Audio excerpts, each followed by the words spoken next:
Anybody be compared to Lawrence Taylor, specifically Khalil Mack?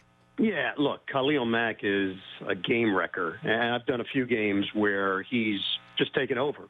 As a member of the Raiders, they couldn't stop him, and he had 4 sacks one game that I worked, and he looked like a dominant force. With that said, no, he's not in that classification. It's not even fair to put him in that category right now.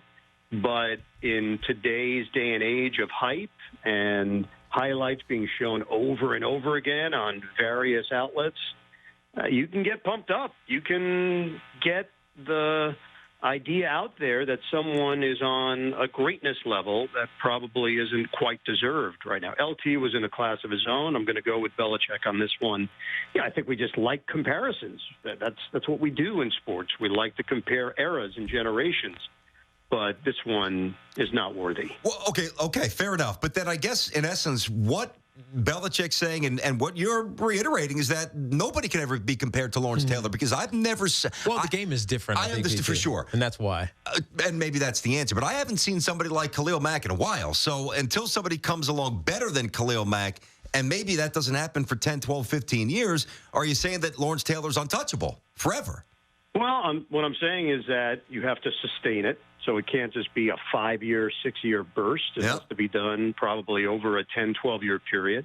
I think championships come into play. Did you revolutionize the game, which LT did? Yeah.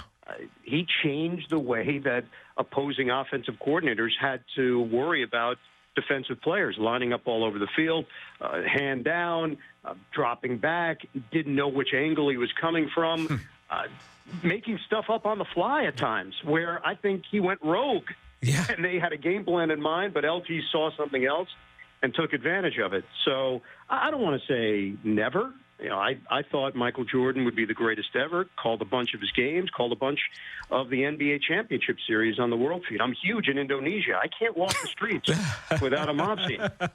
But I've now seen LeBron James, and I must say, spanning the broadcast career, I've been blown away by him, and he's captured my imagination. So, no, I wouldn't say never. I just wouldn't put Khalil Mack in there just yet.